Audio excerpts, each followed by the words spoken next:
তো হ্যালো বন্ধুরা, সবাই কেমন আছেন? আশা করি সবাই অনেকটা ভালো আছেন। তো বন্ধুরা, আজকে আমরা দেখতে চলেছি রাতারাতি ভাইরাল দেব ইদিকা পালের জুটিতে কিশোরী গানটি।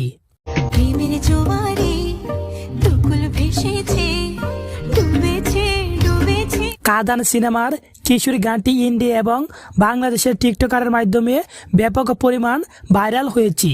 কিশোরী কিশোরী কিশোরী কিশোরী তোকে না পাইলে। তো যাই হোক, আজকে আমরা দেখে নেব ইন্ডিয়া এবং বাংলাদেশের মাঝে কিশোরী গানে টিকটক করে কে কত লাইক ভিউ পেয়েছেন। তাই বন্ধুরা, ভিডিওটিতে একটি লাইক দিয়ে চ্যানেলটি সাবস্ক্রাইব করে পাশের বেল আইকন বাজিয়ে পুরো ভিডিওটা দেখতে থাকেন। তো চলুন বন্ধুরা, আর বেশি দেরি না করে ভিডিও শুরু করা যাও। প্রেমের জোয়ারে